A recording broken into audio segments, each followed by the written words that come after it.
আসসালামু আলাইকুম, সবাই কেমন আছেন? আজকে আপনাদের সাথে সারাদিন কি রান্না করলাম তাই শেয়ার করব।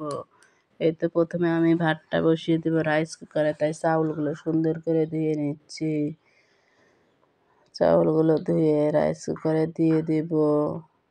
এদিকে আবার সবজি কেটে রেখেছি, সবজিগুলো ধুয়ে নিচ্ছি সুন্দর করে।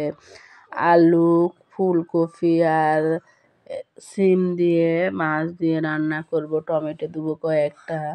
একটু তরকারিগুলো ধুয়ে নিচ্ছি সুন্দর করে। তরকারি ধোয়া শেষ, এবার মাছগুলো ধুয়ে নেব। এখানে ছিল কার্পু মাছ, মাছগুলো সুন্দর করে ধুয়ে নিচ্ছি।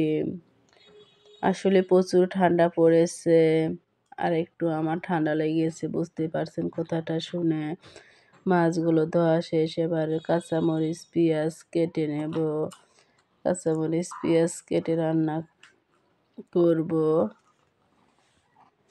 আমি যাই রান্না করি তাই আপনাদের সাথে একটু শেয়ার করার চেষ্টা করি, দেখানোর চেষ্টা করি। আমি কিন্তু কাউকে শেখানোর জন্য দেখাই না, আমি যা রান্না করি যেমনভাবে পারি তেমনই আপনাদের একটু দেখানোর চেষ্টা করি আর কি।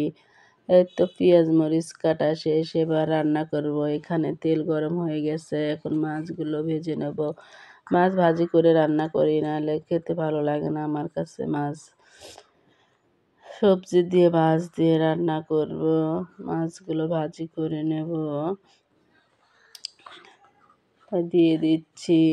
একা একা রান্না করার ভিডিও করা আসলে খুব কষ্টের। এই তো এই পাশে আবার আর এক কড়াইতে আমি তরকারি কষিয়ে নেব, সেজন্য পেঁয়াজ মরিচ ভাজি করে নিচ্ছি। এদিকে মাছটাও ভাজি হচ্ছে। অনেক কষ্ট করে ভিডিও করতে হয় আর কি, তাই কতজনে কত কথা বলে ভিডিও করি দেখে বলুক।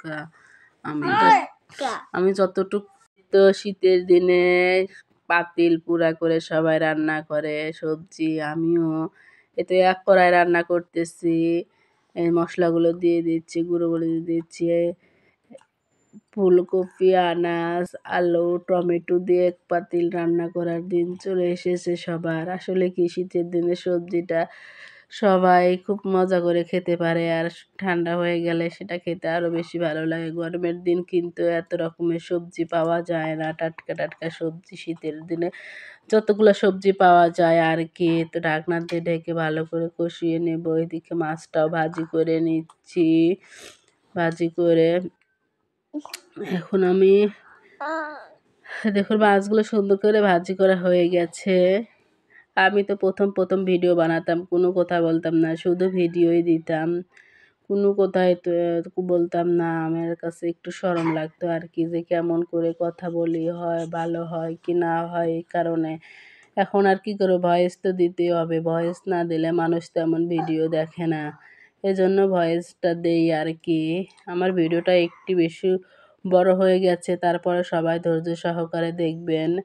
এই তো ভালো করে কষিয়ে নিচ্ছি। ওই পাশে আবার একটু রাতের ভাত বেঁচে গিয়েছিল, এগুলো নষ্ট করি নাই, ভাবলাম যে একটু ভাজি করলে খাওয়া যাবে, তাই একটু ভাতটা ভাজি করে নিচ্ছি। এই শীতের দিনে আমরা ভাতটা ভাজি করেই খাই আর কি। কে কে আমাদের মতন শীতের দিনে ভাত ভাজি করে খান জানাবেন। এইদিকে আবার তরকারি কষানো শেষ, তাই মাছগুলো দিয়ে দিচ্ছি।